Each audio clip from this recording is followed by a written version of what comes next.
मेरा नाम मानव है। मैं बहुत ही गरीब था। मेरी माँ जिस बंगले में नौकरी किया करती थी, वहाँ की मालकिन बहुत अच्छी थी। मेरी माँ को महीने की सैलरी के साथ साथ पहनने के लिए कपड़े और खाने के लिए खाना दिया करती थी और उन्हीं के घर नौकरी कर करके मेरी माँ ने मुझे जवान कर दिया था। अब मैं कॉलेज में पढ़ने लगा था। मेरी माँ काफ़ी बीमार रहने लगी थी। ऐसा नहीं था कि मेरी माँ का इलाज नहीं चल रहा था। उनका इलाज मालकिन ही शहर के अच्छे डॉक्टर से करवा रही थी, लेकिन उनकी मौत का समय करीब आ गया था। इसलिए वो एक दिन इस दुनिया को छोड़कर चली गई और मैं उनके बिना यहाँ अकेला रह गया था। मेरी माँ चाहती थी कि मैं पढ़ लिख कर कामयाब बनूं, अच्छी नौकरी करूं, ताकि मेरी माँ को काम ना करना पड़े और फिर वो अपनी सुकून की जिंदगी गुजारे। उनके लिए अच्छे दिन ना आ सके थे। वो अपने बेटे की कमाई पर ऐश ना कर सकी थी। अच्छा समय आने से पहले ही वो इस दुनिया से विदा हो गई। माँ की मौत को कई दिन गुजर गए थे। अभी मेरी पढ़ाई ही चल रही थी। मेरा इंटर कंप्लीट हो चुका था और मैं कॉलेज में एडमिशन लेने वाला था, लेकिन मेरे पास जो पैसे थे वो ख़त्म हो चुके थे। मेरी माँ को मरे हुए 1 महीना गुजर गया था। मुझे पता चला कि मालकिन भी इस दुनिया से चली गई है। ऐसे ही मुझे ये खबर मिली तो मैं उनके घर दुख जताने के लिए चला गया था। पता चला कि मालकिन की मौत बहुत दर्दनाक तरीके से हुई थी। उनका एक्सीडेंट हुआ था। मुझे उनकी मौत पर बेहद अफसोस हुआ। वो एक अच्छी औरत थी। कभी कभी दिन के समय मुझे अपनी माँ से कोई बहुत ज़रूरी काम होता तो मैं उनकी नौकरी के समय उनसे यहाँ मिलने के लिए आ जाता था। तभी मैंने मालकिन और उनके पति को भी देखा था। मालकिन के नेचर के बारे में तो मैं अच्छी तरह से नहीं जानता था, क्योंकि मेरा उनसे कम ही सामना हुआ था। उस दिन घर में बहुत ज़्यादा भीड़ थी। थोड़ी देर वहाँ पर रुकने के बाद मैं दोबारा से अपने घर वापस आ गया था, लेकिन मुझे बार बार अपने एडमिशन की चिंता सता रही थी। मुझे आगे और पढ़ना था, अपनी माँ का सपना पूरा करना था। अब मैं क्या करूँ? मेरी कुछ समझ में नहीं आ रहा था। एडमिशन के लिए पैसों का बंदोबस्त कैसे किया जाए? माँ की मालकिन भी मर गई थी। अगर वो जिंदा होती तो शायद वो मेरी मदद कर देती। मैंने सोचा कि मालकिन ही क्यों, मालिक भी तो मेरी मदद कर सकते हैं। मैंने सोचा अभी तो मुझे वहां नहीं जाना चाहिए। अभी मालकिन की मौत को हुए ही कितने दिन हैं। लेकिन जैसे ही कुछ दिन गुजरे तो मैं मालिक से मदद लेने के लिए पहुंच गया था। मैंने सोचा कि वहां से थोड़े बहुत पैसों का तो बंदोबस्त हो ही जाएगा। जब उन्हें पता चलेगा कि मैं उनके घर में काम करने वाली पुरानी नौकरानी कल्पना का बेटा हूँ, इस हिसाब से उन्हें मेरी मदद तो करनी चाहिए। दिल में एक उम्मीद लिए मैं 20 दिन बाद मालकिन के बंगले पर चला गया था। बाहर बहुत सारे गार्ड्स मौजूद थे। उन्होंने मुझे घर के अंदर जाने की परमिशन दे दी थी। अभी मैं हॉल तक ही पहुंचा था, मैंने देखा कि सामने के दरवाजे से एक लड़की तेजी से अंदर दाखिल हो रही थी। मैं अलर्ट होकर बैठ गया, लेकिन उसकी एंट्री किसी तूफान से कम नहीं थी। उसके काले लंबे बाल हवा में उड़े और वो भागती हुई सीधी मेरे पास आई। वो जोर जोर से हाँफ रही थी। उसके चेहरे पर एक अजीब सा डर दिखाई दे रहा था। वो मुझसे टकराई और कहने लगी कि प्लीज़ हेल्प मी, मुझे यहाँ से निकालो। उसकी आवाज़ धीमी थी, लेकिन कपकपाहट भी थी, जो सीधे दिल पर असर कर रही थी। मैं जैसे शॉक्ड हो गया था। मेरी आंखें उसके चेहरे पर जम गई थी, क्योंकि मैं इस लड़की को पहले भी कहीं देख चुका था, लेकिन कहाँ, ये मुझे बिल्कुल भी याद नहीं आ रहा था। अचानक मेरे दिमाग में एक धमाका हुआ। जब मैं यहाँ मालकिन के घर उनके अंतिम संस्कार में आया था, तब ये लड़की मालकिन की अर्थी के पास बैठकर जोर जोर से रो रही थी। इस लड़की की आंखों में आंसू थे और भीगी हुई पलकें थीं। उसके डर की गवाही दे रही थी। उसकी कत्थई रंग की आंखें किसी दर्दनाक कहानी को सुना रही थी, जिन्हें वो छुपाने में नाकाम रही थी। उसके होंठ कांप रहे थे। रो रो कर उसकी आंखें सूज चुकी थी। वो घबराते हुए कहने लगी कि तुम मेरी मदद करोगे। उसकी आवाज़ में इतनी बेबसी थी कि मेरा दिल कांप गया। मैंने कहा, कौन हो तुम? मेरे मुंह से बड़ी मुश्किल से आवाज़ निकली थी। मैंने कहा, क्या हुआ है तुम्हारे साथ? मेरी बात पर वो रोने लगी और कहने लगी, ये लोग बहुत जालिम हैं। ये मुझे यहाँ कैद करके रखना चाहते हैं और मुझे मारने की प्लानिंग कर रहे हैं। मैं हैरानी और डर के बीच में जकड़ गया था। मैंने इधर उधर देखा, लेकिन वहाँ हमारे अलावा कोई भी नहीं था। उसकी हालत और बातों ने मेरे दिल में एक अजीब सा खतरा पैदा कर दिया था। मैंने उसे कहा कि देखो, तुम सुकून से यहाँ बैठो। मैंने सोफे की तरफ इशारा करके धीरे से उससे कहा था और कहा कि मुझे बताओ, क्या बात है, क्या हुआ है तुम्हारे साथ? मैं तुम्हारी मदद करने की कोशिश ज़रूर करूँगा। पहले तुम मुझे पूरी बात बताओ। वो अपने आंसू पोंछने के बजाय मेरे घुटने थाम कर बैठ रही थी। जैसे मैं उसकी आखिरी उम्मीद हूँ और कहीं उसे छोड़कर भाग ही न जाऊं। मैंने फिर से उससे कहा कि देखो, रोना बंद करो, मुझे बताओ कि आखिर क्या परेशानी है, शायद मैं तुम्हारी मदद कर सकूं। उसने मेरी बात काटते हुए कहा कि देखो, तुम यहाँ से भाग जाओ। मैं जानती हूँ कि तुम यहाँ नौकरी के लिए आए हो ना, ये तुम्हारे साथ भी वही करेंगे जो मेरे साथ कर रहे हैं। उसकी बातों ने मेरी हालत और ख़राब कर दी थी। मैं सोचने लगा कि आखिर ये मैं कहाँ आ गया हूँ। मेरे तो आगे पीछे भी कोई नहीं था, ना ही मेरा कोई दोस्त यहाँ आसपास में मौजूद था। अगर सच में मेरे साथ यहाँ कुछ हो गया तो कोई मेरा पता करने भी नहीं आएगा। बाहर किसी को पता ही नहीं चलेगा कि यहाँ मेरे साथ क्या हुआ है। ये सोच आते ही मेरा दिल बुरी तरह जोर जोर से धड़कने लगा था। मैंने इस लड़की की आंखों में झांका तो वो डर जो मैंने पहले उसकी आंखों में महसूस किया था अभी भी मौजूद था। उसकी आंखों में ऐसी शिद्दत थी कि मेरे दिल में एक डर सा बैठ गया था। इसमें कोई शक नहीं कि वो लड़की बहुत सुंदर थी, लेकिन डर और बेबसी ने उसकी खूबसूरती को मार दिया था। वो नाजुक सी पतली सी लड़की थी। उसने हल्के गुलाबी रंग के कपड़े पहने हुए थे, शायद कभी नए और खूबसूरत रहे होंगे। उसका रंग बहुत सफ़ेद था। वो मेरे साथ चिपक कर खड़ी हुई थी, लेकिन उसकी पहचान में एक अजीब सी कशिश थी। वो फिर से मुझे झंझोड़ कर बोली, तुम मेरी मदद करोगे? बोलो ना, वो आस भरे शब्दों में कह रही थी। मैंने कहा कि हाँ, मैं तुम्हारी मदद करूंगा। अचानक मेरे मुंह से ये शब्द निकल गए थे। हालांकि हम पहली बार मिले थे, लेकिन इस लड़की का मुझ पर भरोसा मुझे हैरान किए जा रहा था। वो मुझसे जो भी कहती मैं फौरन हाँ कर देता। सच तो यह है कि इस समय मुझे अपनी भी समझ नहीं आ रही थी कि मैं क्या कर रहा हूँ। ऐसा लगता था कि जैसे मैं उसके कहने में आ गया हूँ। अगर वो सच में मुश्किल में थी तो मेरी औकात ही क्या थी? मैं भला उसकी मदद कैसे कर सकता था? एक मामूली सा लड़का जिसकी जेब में फूटी कौड़ी भी नहीं है। मैं तो खुद यहाँ के मालिक से भिखारी की तरह मदद मांगने के लिए आया था। पता नहीं क्यों उससे मैं ये सब नहीं कह पाया। वो मुझसे कहने लगी कि ये लोग बहुत जालिम हैं, तुम मुझे अपने साथ ले जाओ। तुम जो कहोगे मैं करूँगी, बस मुझे आज़ाद करवा दो।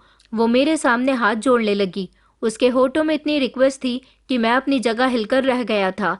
मैंने इर्द गिर्द देखा तो कोई भी नहीं था कि जिससे मैं इस लड़की के बारे में पूछता, और वो जिस अंदाज में मेरे सामने खड़ी हुई थी वो मेरे लिए बहुत परेशानी की बात थी।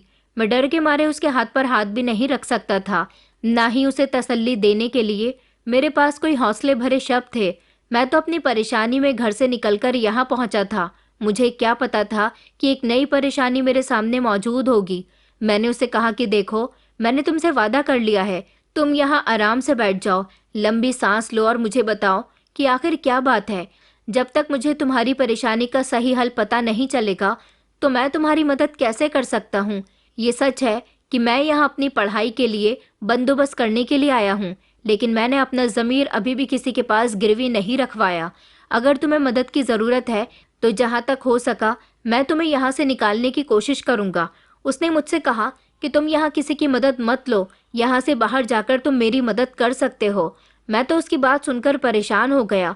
मेरा परेशान होना बनता भी था, क्योंकि मैं बेरोजगार था, छोटे से घर में रहता था।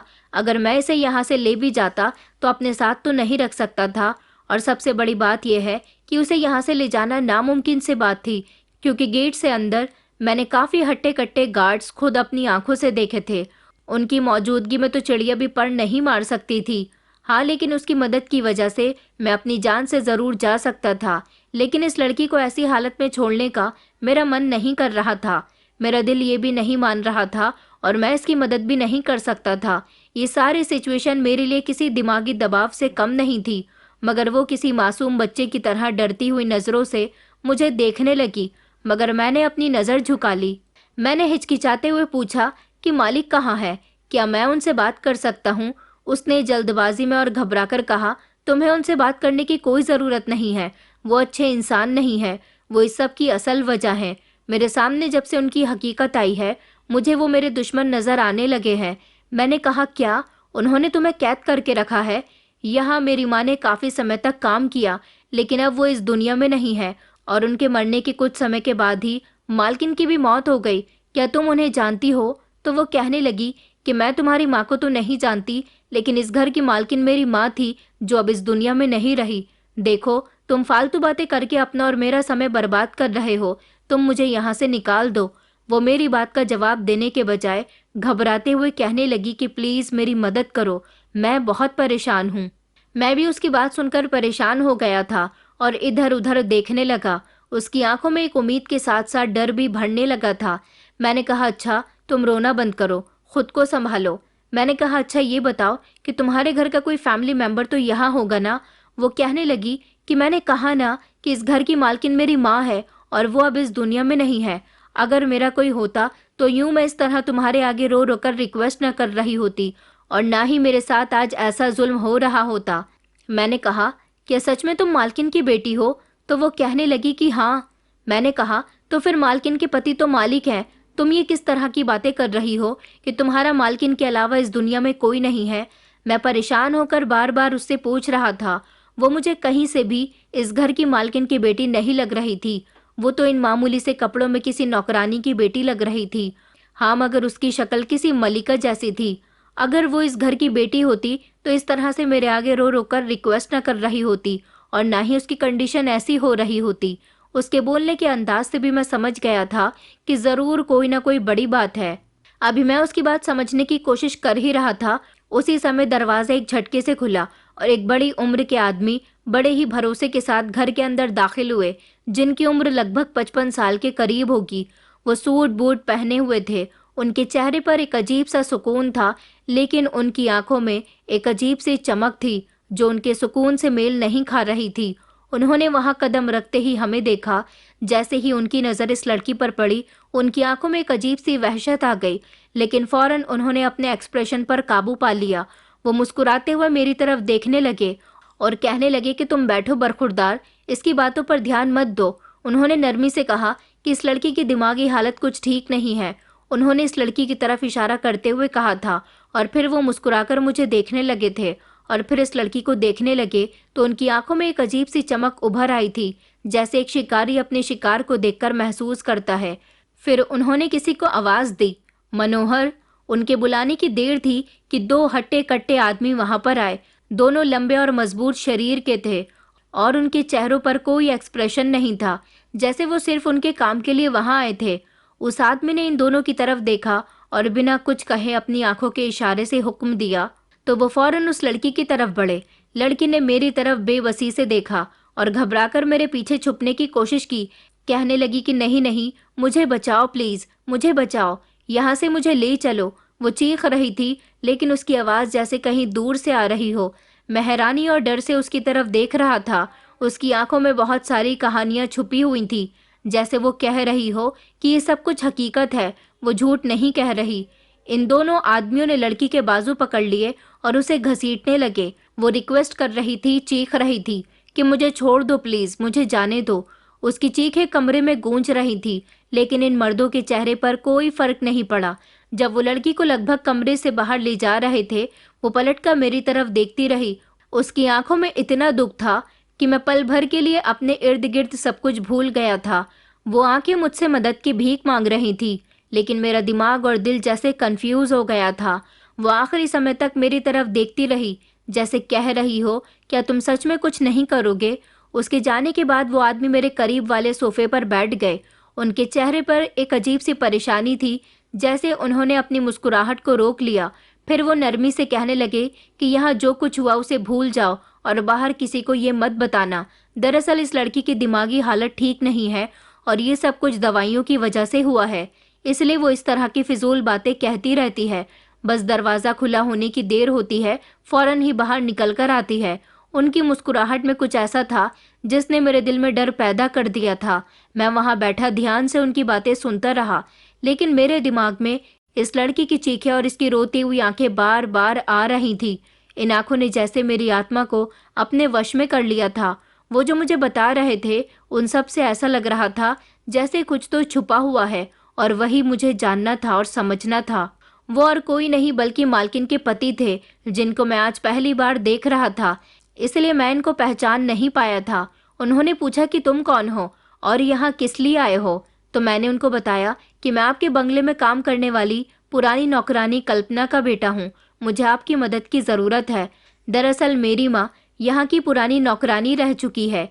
यहीं के पैसों से हमारे घर का चूल्हा चौका जलता था।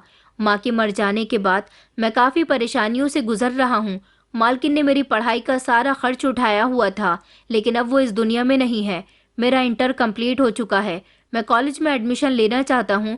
उसके लिए मुझे कुछ पैसे चाहिए थे। मैंने सोचा कि मालकिन ना रही तो क्या हुआ, मालिक तो हैं। मैं आपसे कुछ पैसों की मदद लेना चाहता था, इसलिए यहाँ पर आया हूँ। मेरी बात सुनकर वो अफसोस जताने की कोशिश कर रहे थे, मगर ज़्यादा कामयाब नहीं हुए। उनकी बातें सुनकर मुझे एहसास हुआ कि उनके दिल में कोई नरमी नहीं थी। उनके अंदाज में एक अजीब सा घमंड था। फिर अचानक उनके एक्सप्रेशन बदल गए और उन्होंने सीधे सीधे कहा, तुम्हें पैसों की ज़रूरत है तो फिर मेरे मैनेजर से कहो, वो तुम्हारी कुछ मदद कर देगा। वो कुछ देर के लिए तो खामोश हो गए थे, फिर उनकी आंखों में एक गहरी सी चमक आ गई थी। उन्होंने कहा, अच्छा तो फिर तुम चाहो तो यहाँ नौकरी भी कर सकते हो। मैंने उनको गौर से देखा। उन्होंने कहा, जब तक तुम्हारी पढ़ाई चल रही है तुम हमारे घर में नौकरी कर सकते हो। जब तक तुम्हारी पढ़ाई का खर्च मैं उठा लूँगा। तुम्हारी माँ हमारे घर की पुरानी और वफादार नौकरानी थी। वो मुझे भी बहुत अच्छी तरह से जानती थी। उसने मेरी बातों को कभी कहीं दूसरों तक नहीं पहुँचाया और वो मेरी पत्नी की भी फेवरेट थी। तभी तो वो तुम्हारी माँ को ज़्यादा पैसे दिया करती थी। तो बताओ, तुम हमारे यहाँ नौकरी करने के लिए तैयार हो? तुम मेरे घर पर गार्ड की नौकरी कर सकते हो। मुझे तो वैसे भी नौकरी की ज़रूरत थी ताकि मैं अपनी पढ़ाई को आगे जारी रख सकूं। दिन में कॉलेज चला जाया करूंगा और कॉलेज से आने के बाद नौकरी कर लिया करूंगा। इस तरह मेरा भी खर्च निकल जाएगा और मालिक ने कहा है कि वो मेरी पढ़ाई का खर्चा भी उठा लेंगे। इससे बेहतर रास्ता मेरे लिए और कोई नहीं हो सकता। इसलिए मैं उनकी इस ऑफर को मान गया था। मैंने कहा कि आपका बहुत बहुत शुक्रिया। उन्होंने कहा, तो फिर तुम कल से नौकरी शुरू कर सकते हो। मुझे गार्ड के लिए किसी भरोसेमंद इंसान की ज़रूरत थी। वैसे भी तुम्हारी माँ भी इतनी भरोसेमंद औरत थी तो उसका बेटा भी भरोसेमंद ही होगा। तुम अपने कॉलेज से आने के बाद शाम के टाइम से गार्ड की नौकरी ज्वाइन कर सकते हो और पूरी रात भी तुम्हें नौकरी करनी होगी, क्योंकि रात को हमें बंगले के आसपास सख्त पहरा देना पड़ता है। जब से तुम्हारी मालकिन की मौत हुई है तब से हम लोग बहुत सावधानी बरत रहे हैं, क्योंकि हमारे दुश्मन रह चुके हैं और पहले भी कई बार तुम्हारी मालकिन को किसी ने मारने की कोशिश की थी। इसलिए मैं सिक्योरिटी को लेकर बहुत सीरियस हूँ। मैंने कहा कि जी, आप ठीक कह रहे हैं। मैं ईमानदारी से अपनी नौकरी करूँगा। ये खबर मेरे लिए किसी खुशखबरी से कम नहीं थी। उन्होंने जब मुझे सैलरी का बताया मैं तो बहुत खुश हो गया था। मुझे एक कमरे का सर्वेंट क्वार्टर भी दे दिया गया था जहां मैं आसानी से रह सकता था। मैंने जल्दी से अपने घर में ताला लगा दिया और मैं यहीं पर शिफ्ट हो गया था। उन्होंने कहा था कि हम तुम्हारा एडमिशन करवा देंगे। इस तरह मेरा एडमिशन भी हो गया था। अब आधा दिन मेरा कॉलेज में गुजरता था और बाकी का सारा समय मेरा यहाँ ड्यूटी करते हुए गुजर रहा था। मालिक रघुवेंद्र साहब के कमरे की लाइट जलती रहती थी और बंगले में इस समय खामोशी छा जाती थी। मैं बाहर अपनी ड्यूटी भी करता रहता था और किताबें भी रखकर पढ़ाई कर लिया करता था। ऐसे में मुझे पढ़ाई करने का अच्छा मौका मिल जाता था। मैं हर रात मालिक के कमरे से आई हुई रोशनी के करीब बैठकर पढ़ता था और हर घंटे 2 घंटे बाद बंगले के अंदर के हिस्से में चक्कर लगा लिया करता था। ये जगह एक तरह से सुकून की थी, लेकिन कभी कभी मुझे इस जगह के इर्द गिर्द कुछ अजीब सी फीलिंग्स आती थी और मैं एकदम से बेचैन हो जाता था। वो लड़की जो उस दिन मुझे रोती हुई मिली थी दोबारा यहाँ कहीं दिखाई न दी। पता नहीं अब वो किस हाल में होगी। मैं जब भी उसके बारे में सोचता तो मेरा दिल बोझल होने लगता था। मालिक ने तो कहा था कि उसकी दिमागी कंडीशन ठीक नहीं है, लेकिन न जाने क्यों मेरा दिल ये बात एक्सेप्ट नहीं कर पा रहा था। ऐसा लगता था कि जैसे वो झूठ बोल रहे हैं, लेकिन वो झूठ क्यों बोलेंगे? मेरा दिमाग फिर इस सवाल पर ही अटक जाता था। मुझे जब इस लड़की की आंखें और कांपता हुआ बदन याद आता तो मेरा दिल करता कि वो लड़की ठीक है, लेकिन उसके साथ कुछ न कुछ गलत ज़रूर हो रहा है। यहाँ रात की ड्यूटी करते हुए कई बार मुझे घुटी सी आवाज़ें सुनाई दी थीं, जैसे किसी के मुंह पर हाथ रखा हुआ हो और वो रो रहा हो। ऐसे में कई बार मेरा ध्यान फौरन इस लड़की की तरफ चला जाता था। मुसीबत तो ये थी कि मुझे उसका नाम भी नहीं पता था। मुझे इस बंगले में काम करते हुए लगभग 10 दिन हो चुके थे। अभी मेरी किसी के साथ इतनी बातचीत नहीं हुई थी कि मैं किसी से उसके बारे में कुछ पूछता। यहाँ पर मैंने मालिक के नौकरों का एक अजीब सा बिहेवियर देखा कि वो आपस में बातें नहीं करते थे। मैंने 1-2 बार गेट के गार्ड से बात करने की कोशिश की तो अचानक मालिक के खास बॉडीगार्ड ने मुझे कड़क शब्दों में डांट दिया और कहा कि तुम्हें यहाँ पैसे बातों के नहीं मिलते, अपने काम से काम रखो। मैं तो हैरान रह गया था। उस समय मुझे ऐसा लगा कि जैसे हमें किसी कैमरे में देखा गया है। असल में मैं गार्ड से दोस्ती बढ़ाकर उस लड़की के बारे में पूछताछ हासिल करना चाहता था, लेकिन अब तो मैं बहुत ज़्यादा सावधान हो गया था। रात के समय कभी कभी ऐसा महसूस होता कि कोई मुझे देख रहा है, लेकिन जब मैं इधर उधर देखता तो मुझे सब कुछ नॉर्मल लगता था। बंगले के अंदर मौजूद खामोशी इतनी गहरी होती थी कि कभी कभी मेरी अपनी सांसों की आवाज़ भी मुझे डरा दिया करती थी। एक दिन मैं अपना असाइनमेंट कर रहा था कि अचानक मुझे मालिक रघुवेंद्र के कमरे से एक चीख सुनाई दी और फिर खामोशी छा गई। ये चीख इतनी खतरनाक थी कि मेरे रोंगटे खड़े हो गए थे। मेरा दिल बेचैन हो गया था। मैंने खड़े होकर उस कमरे की खिड़की के पास कान लगाने की कोशिश की, लेकिन कमरे के अंदर से मुझे कोई हलचल सुनाई नहीं दी। तो मुझे लगा कि ये चीख शायद इस कमरे से नहीं बल्कि कहीं और से आई है। कमरे की खिड़कियां बंद थी और इन पर मोटे पर्दे लटके हुए थे, जिससे अंदर का कुछ भी दिखाई नहीं देता था। मैं थोड़ी देर ऐसे ही खड़ा रहा और फिर दोबारा से अपनी बुक खोलकर पढ़ने लगा, लेकिन सच तो यह है कि मेरा पढ़ने से दिल हट चुका था। मैंने बुक बंद कर दी और बंगले के चक्कर लगाने लगा। 2 रातें इसी तरह से गुजर गई, लेकिन तीसरी रात लगभग 2 बजे का समय होगा। हर तरफ पूरी तरह से खामोशी थी। बंगले के चारों तरफ अंधेरा छाया हुआ था। हवा में हल्की सी ठंडक थी। ये मेरे लिए एक नॉर्मल सी रात थी। मालिक के कमरे से आई रोशनी में अभी तक मैं पढ़ाई कर रहा था कि अचानक मुझे महसूस हुआ कि कमरे की खिड़की के साथ कुछ छेड़छाड़ हो रही है। पहले तो मैंने सोचा कि शायद मालिक खिड़की खोलना चाह रहे हैं, लेकिन फिर एक हल्की सी आवाज़ सुनाई दी, जैसे किसी ने खिड़की बहुत सावधानी के साथ धीरे से खोलने की कोशिश की हो। मेरी नज़र बुक के पेपर से उठकर खिड़की की तरफ चली गई और मैं एक सेकंड के लिए शॉक्ड हो गया। खिड़की की दूसरी तरफ एक साया नजर आया तो मेरी आंखें हैरानी से फैल गई थी। ये कोई और नहीं बल्कि वही लड़की थी जो मेरे सामने रोते हुए आई थी, लेकिन अब उसकी एक झलक देखकर मैं हैरान रह गया था। उसकी आंखें अंदर धंसी हुई थी और उसकी हालत पहले से कई ज़्यादा बिगड़ गई थी। वो बहुत कमज़ोर लग रही थी, जैसे ना जाने कब से बीमार हो। उसके गाल भी अंदर को दब गए थे, आंखों के नीचे काले घेरे हो रहे थे और उसका चेहरा पीला हो रहा था। उसे दोबारा देखकर जहां मुझे खुशी हुई थी, वहीं हैरानी भी हुई थी। उसकी हालत देखकर मुझे अफसोस भी हुआ था, लेकिन फिर भी वो काफ़ी सुंदर लग रही थी। लेकिन इस समय वो हड्डियों का कंकाल लग रही थी।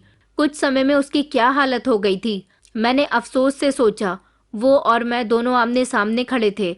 मुझे बस डर ये था कि अगर मुझे किसी ने इस तरह उसके सामने खड़े हुए देख लिया तो ना जाने क्या सोचेगा।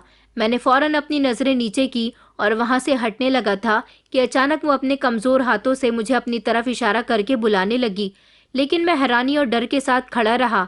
फिर ना चाहते हुए भी मेरे कदम खिड़की की तरफ बढ़ने लगे। उसके चेहरे पर एक अजीब सी परेशानी थी। वो बार बार अपनी गर्दन घुमाकर पीछे देखती, जैसे उसे डर हो कि कोई आ ना जाए।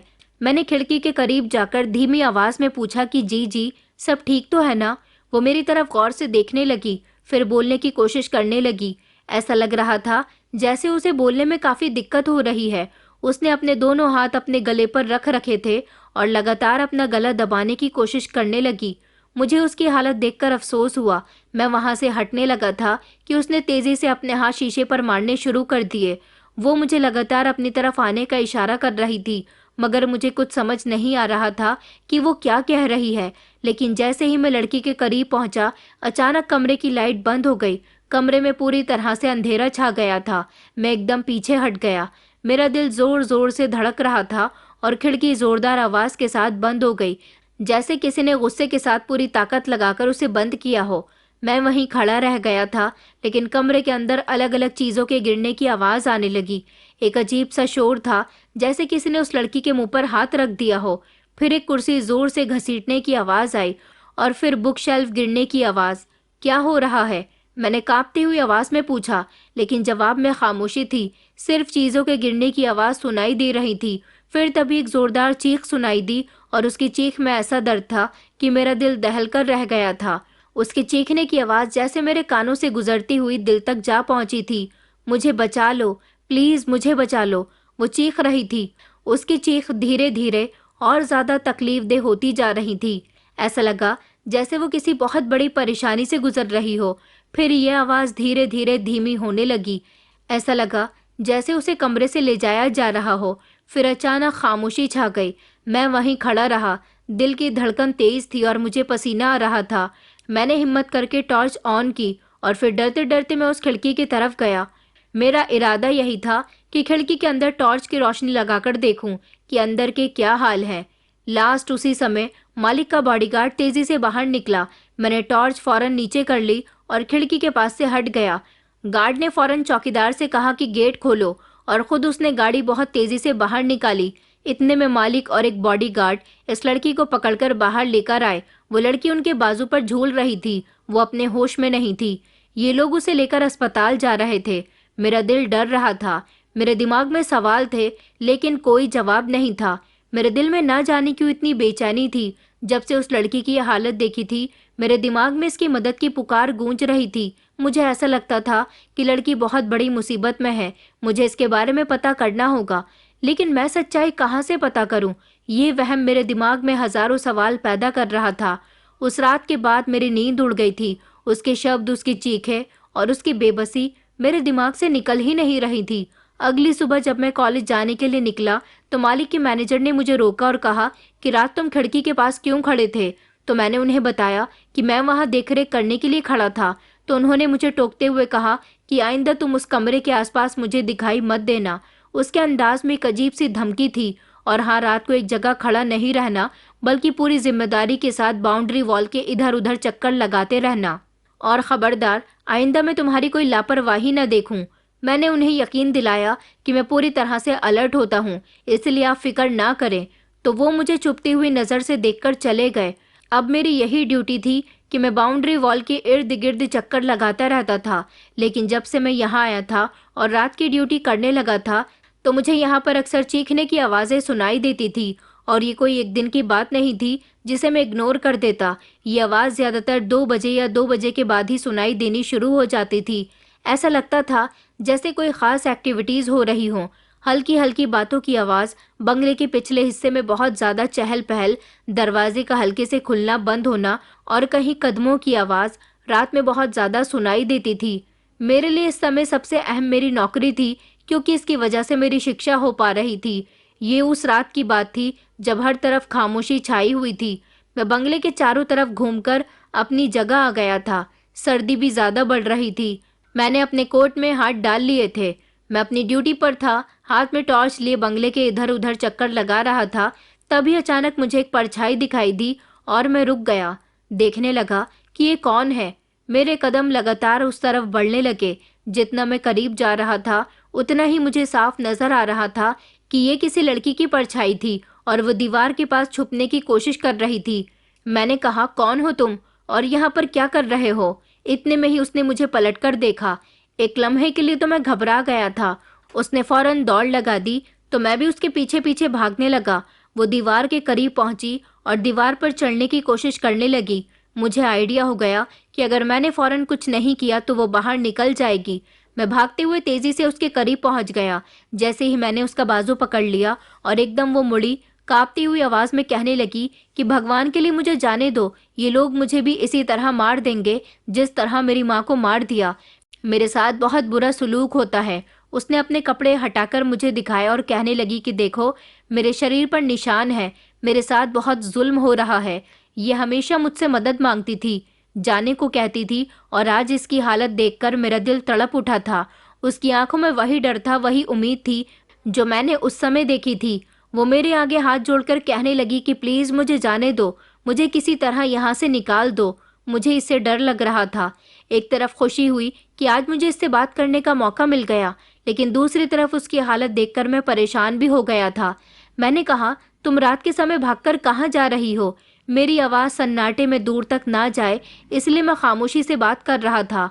वो कहने लगी कि बस तुम मुझे जाने दो, लेकिन मुझे अपनी नौकरी प्यारी थी। मैं खुद को किसी खतरे में नहीं डाल सकता था और ना ही इस लड़की की नज़रों में गिरना चाहता था। मेरे पास एक सीक्रेट अलार्म का बटन था जिसको दबाकर मैं बंगले में मौजूद सारे बॉडीगार्ड को अपने पास बुला सकता था। इसलिए मैंने ऐसा ही किया। मैंने उसे कहा कि देखो, तुम बिल्कुल सेफ हो। क्या परेशानी है बताओ मुझे, क्या बात है, मैं तुम्हारी मदद कर सकूं।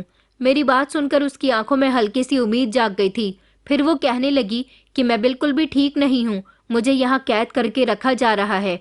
रघुवेंद्र एक बहुत ही घटिया और जालिम आदमी है। अगर मैं यहाँ से ना भागी तो ये लोग मुझे ख़त्म कर देंगे। मैंने उसे सवाल किया कि तुम ऐसा क्यों कह रही हो, तुम्हें कुछ गलतफहमी हो गई है। मैं उसे बातों में लगाने की कोशिश कर रहा था ताकि वो मेरी बातों में लग जाए और गार्ड्स वहां पर आ जाएं। लेकिन मेरी बातें उसे बुरी लगने लगी और वो गुस्से से कहने लगी कि तुम्हें लगता है कि मैं झूठ बोल रही हूँ। ये मत समझो कि जो तुम देखते हो वही सच है। यहाँ की हकीकत बहुत भयानक है। तुम्हें जब सच्चाई पता चलेगी तो तुम्हें मुझ पर रहम आएगा। उसकी बात सुनकर मुझे उलझन होने लगी। न जाने क्यों उसकी बातों में मुझे सच्चाई का एहसास होने लगा था। मैंने कहा कि देखो, तुम आराम से बात करो, मैं यहाँ पर मौजूद हूँ, कोई तुम्हें कुछ नहीं कहेगा। मेरी बात सुनकर उसके चेहरे पर सुकून आया, लेकिन ये सुकून ज्यादा देर तक नहीं रहा। थोड़ी ही देर के बाद गार्ड्स आ गए थे। उसने जब उनको देखा तो वो रोने लगी और कहने लगी, अब मैं नहीं बचूंगी। वो घबरा गई। मैंने कहा कि तुम्हें कुछ नहीं होगा। मैंने उसे तसल्ली दी। गार्ड्स ने उस लड़की को पकड़ लिया। थोड़ी ही देर के बाद मालिक भी आ गए। उन्होंने उसे घूर कर देखा और कहा, तुम जो यहाँ से भागने के सपने देख रही हो उसे भूल जाओ। लड़की ने मेरा हाथ पकड़ लिया और मेरे सामने खड़ी हो गई जैसे मैं उसकी ढाल हूँ। वो मुझसे रोते हुए कहने लगी कि प्लीज मुझे इनसे बचा लो, ये मुझे पकड़ने आए हैं। गार्ड ने उसे मेरी तरफ से खींच लिया और अपनी तरफ ले गया। मैं तो पीछे हटकर खड़ा हो गया था। लड़की ने मेरी तरफ देखा। उसकी आंखों में आंसू थे। वो कहने लगी कि मैंने तुम पर भरोसा किया था, तुमने भी इनका साथ दिया। उसकी बातों ने मुझे और अंदर तक तोड़ दिया था। मैंने अपनी नज़र झुका ली। वो कहने लगी कि नहीं, मुझे जाने दो, प्लीज मुझे जाने दो। वो चीखती रही, लेकिन उसके हाथ मजबूत गार्ड के हाथों में थे। जब वो वहां से गई तो काफी देर तक मैं खामोश खड़ा रहा था। मुझे बहुत अफसोस हो रहा था। अगले ही दिन जब मैं शाम के समय ड्यूटी पर था तो मालिक के लिए खास पार्सल आया था। वो पार्सल मुझे अंदर लेकर जाना था। मैं उनको वो देने के लिए बंगले के अंदर चला गया था, लेकिन जैसे ही मैं उनके कमरे के अंदर दाखिल हुआ तो मैंने देखा कि वो किसी से फोन पर बात कर रहे हैं। नौकर तो वैसे भी मालिक के फ्री होने का इंतजार करते हैं। इस तरह मैं भी दरवाजे के बाहर खड़ा हो गया था और इंतजार कर रहा था कि वो फोन बंद कर दें, तब मैं उनको पार्सल देकर जाऊं। लेकिन वो किसी से जोर जोर से हंस हंस कर बातें कर रहे थे। उन्होंने कहा कि बस 2 दिन की बात और है। अब तक ये लड़की कई बार यहाँ से भागने की कोशिश कर चुकी है, लेकिन हर बार नाकाम रही है। मैंने इसकी सिक्योरिटी बढ़ा दी है। ये यहाँ से कहीं नहीं जा सकती। मेरे आदमी इसे कहीं नहीं जाने देंगे, लेकिन ये कहीं से कहीं तक भी प्रॉपर्टी के पेपर्स पर साइन करने के लिए तैयार नहीं है। मैं इससे बहुत तंग आ चुका हूँ। अगर इसने साइन नहीं किए तो मैं इसका भी वही हाल करूँगा जो इसकी माँ का किया था। मजबूरन मुझे इसकी जान लेनी पड़ेगी, क्योंकि घी सीधी उंगली से नहीं निकल रहा। जब मैंने मालिक के मुंह से ये सारी बातें सुनी तो मेरे पैरों तले से जमीन निकल गई थी। इसका मतलब ये था कि वो लड़की बिल्कुल ठीक कह रही थी कि उसकी जान को खतरा है। ये लोग उसको नुकसान पहुंचाना चाहते हैं। मैं उस दिन तो खामोशी से मालिक को वो पार्सल देकर चला गया था, लेकिन मुझे इस लड़की की हकीकत समझ आ गई थी कि वो सच में किसी बड़ी मुसीबत का शिकार है, क्योंकि मालिक की बातें सुनकर मुझे इस बात का अंदाज़ा हो गया था। वो लड़की मासूम है, उसे मेरी मदद की ज़रूरत है। मैं उसकी मदद कैसे करूं, मुझे कुछ भी समझ में नहीं आ रहा था। मैं जानता था कि यहाँ बहुत सख्त पहरा है। मेरी आंखों के सामने बार बार उसका रोता हुआ चेहरा आ रहा था और अब मैं सोच रहा था कि न जाने इस लड़की के साथ क्या हो रहा होगा। मुझे लगा जैसे मेरे दिल को सुकून नहीं मिल रहा। मुझे ऐसा महसूस हुआ जैसे मैंने उसके साथ धोखा किया। इसका मतलब वो पागल भी नहीं थी, क्योंकि उसकी आंखों में जो दर्द था वो किसी पागल की आंखों में नहीं हो सकता। लेकिन उसके साथ ये सब कुछ क्यों हो रहा था? जरूर इसके पीछे कोई बड़ी साजिश थी। मेरे दिल ने फैसला कर लिया था कि अब मैं उसकी मदद करूंगा, चाहे मुझे इसके लिए अपनी जान ही क्यों न देनी पड़े। मेरे कदम मालिक की गैर मौजूदगी में उनके कमरे के अंदर चले गए। मुझे यकीन था कि वो लड़की वहीं होगी। कमरे के अंदर ही एक छोटा सा कमरा और बना हुआ था जिसमें इस लड़की को रखा गया था। मैंने कान लगाकर बात सुनने की कोशिश की तो मुझे आवाज आई। वो लड़की धीमी धीमी आवाज में रो रही थी। मैं अंदर झांकने का मौका ढूंढ रहा था। आखिर देखूं तो सही कि अंदर क्या हो रहा है। मालिक बहुत अच्छा इंसान बनता था, लेकिन मैं लड़की को बचाना चाहता हूँ। लेकिन जो मैंने अंदर देखा उसने मुझे बुरी तरह से डरा दिया था। मालिक रघुवेंद्र उस लड़की के बिल्कुल सामने खड़े थे और लड़की के इर्द गिर्द गार्ड्स थे। वो अपनी ताकत के जोर पर उसे किसी कागजात पर साइन करवाने को कह रहे थे, लेकिन वो लगातार इनकार कर रही थी। मालिक ने उसे सख्ती से डांटा। इतने में ही ये लड़की चिल्ला उठी और कहने लगी, मैं मर जाऊंगी लेकिन इन पेपर्स पर साइन नहीं करूंगी। इतने में ही मालिक ने एक गार्ड को इशारा किया। वो आगे बढ़ा और उसने उसके बाल मुट्ठी में पकड़ लिए। वो जोर से चिल्ला उठी थी। उसके मुंह पर भी हाथ रख लिया गया था ताकि आवाज बाहर न जा सके। अब मुझे समझ आया था कि दबी दबी चीखें इस लड़की की थी जिनको मैं अक्सर सुना करता था। अब मुझे समझ आया था कि ये सब जायदाद का मामला था। ये सब देखना मेरी बर्दाश्त से बाहर था। मैंने फैसला किया कि अब मैं इंतजार नहीं कर सकता, मुझे उसे बचाना ही होगा। मैंने फौरन एक आइडिया सोचा। मैंने बंगले के पीछे दरवाजे की तरफ दौड़ लगाई जहां एक दो गार्ड ही होते थे। मैंने एक लोहे की रॉड उठाई और इंतजार करने लगा कि ये लोग कब यहाँ से वापस जाएंगे। थोड़ी ही देर के बाद सब लोग कमरे से जा चुके थे। लड़की अकेली थी और बेहोशी की हालत में थी। मैं खिड़की के बाहर खड़ा हुआ था। मैंने रॉड उठाकर खिड़की में डालना शुरू किया तो अचानक ही जमीन पर लेटी लड़की के शरीर में हलचल होने लगी। उसने सर उठाकर खिड़की की तरफ देखा तो धीरे धीरे वो उठी और मेरी तरफ देखने लगी। मुझे डर लग रहा था कि अगर किसी ने मुझे देख लिया तो क्या होगा। मैंने रॉड की मदद से जैसे तैसे खिड़की को खोल लिया था। मैं खिड़की से फौरन ही कमरे के अंदर दाखिल हुआ। उस लड़की के हाथ पैर रस्सी से बंधे हुए थे। मैंने फौरन उसे खोल दिया। आज़ाद होते ही वो लड़की यकीन ना करते हुए मुझसे कहने लगी कि अब तुम मेरे साथ कौन सी चाल चलना चाहते हो। मैं उसकी बात सुनकर शर्मिंदा हो गया। मुझे शर्मिंदा देखकर वो आगे कुछ नहीं बोली तो मैंने धीरे से उससे कहा कि हमारे पास समय बहुत कम है, कोई भी किसी भी समय आ सकता है, समय बर्बाद मत करो, फौरन ही यहाँ से निकलो। वो मेरी बात समझ गई थी और फौरन उस खिड़की से उसने छलांग लगाई। लेकिन जैसे ही मैं निकलने लगा कमरे का दरवाज़ा खुला और कमरे में दाखिल होने वाले गार्ड और मालिक हैरान होकर चीख पड़े। इससे पहले कि वो मुझे पकड़ते मैंने भी फौरन खिड़की से बाहर छलांग लगा दी और फिर मैंने जल्दी से लड़की को बाजू से पकड़ा और जोर से कहा कि भागो यहाँ से। हम लोग बंगले के अंदर से बाहर जाने के पीछे वाले रास्ते के दरवाजे को पहले ही खोल कर आया था। हम जैसे ही दरवाजे से बाहर निकले मैंने दरवाजे को बाहर से बंद कर दिया था और लड़की का हाथ पकड़कर जंगल के रास्ते की तरफ भागने लगा था। मालिक के गार्ड्स बहुत चालाक थे।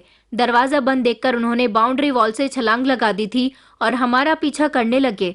भागते भागते हम लोग काफी दूर तक आ गए थे। जब गार्ड्स पीछे रह गए तो मैंने उस लड़की का हाथ पकड़ा और पास की ही नदी में छलांग लगा दी थी, क्योंकि वो लोग हमें कभी भी पकड़ सकते थे। मुझसे तैरना आता था, इसलिए मैं उस लड़की को लेकर तैरने लगा था। अजीब बात ये थी कि वो भी तैरना जानती थी और जल्दी जल्दी हम नदी के दूसरे तरफ के किनारे पर आ गए थे। वहां से निकलकर जब हम आज़ाद हुए तो वो कहने लगी कि अब जल्द ही हमें पुलिस स्टेशन चलना होगा। मैंने कहा पुलिस स्टेशन? तो वो कहने लगी कि हाँ पुलिस स्टेशन, क्योंकि अब पुलिस ही हमारी मदद कर सकती है। आखिरकार इतनी दूर तक चलने के बाद हम पुलिस स्टेशन तक पहुंच गए थे। मैंने वहां पुलिस को पूरा हाल बताया और लड़की ने अपनी कहानी सुनानी शुरू की। उसने कहा कि मेरा नाम गरिमा है और मैं उस बंगले की मालिक हूँ। मेरी मम्मी की बहुत जायदाद थी। मैं अपनी माँ के पहले पति की बेटी हूँ। मैं जब छोटी थी तब मेरे पिता की मौत हो गई थी, लेकिन जब मैंने होश संभाला तो मेरी मम्मी ने मुझे खुद से दूर कर दिया और बाहर पढ़ने के लिए भेज दिया, मगर उन्होंने दूसरी शादी कर ली। मैं अपनी आंटी के साथ अमेरिका में रहती थी और वहीं अपनी पढ़ाई पूरी कर रही थी। मेरी हर रोज मेरी मम्मी से फ़ोन पर बात होती रहती थी। मम्मी की मौत से एक दिन पहले भी मेरी उनसे फ़ोन पर बात हुई थी। वो बिल्कुल ठीक थी। अगले ही दिन मुझे उनकी मौत की खबर मिली तो मैं हैरान रह गई थी।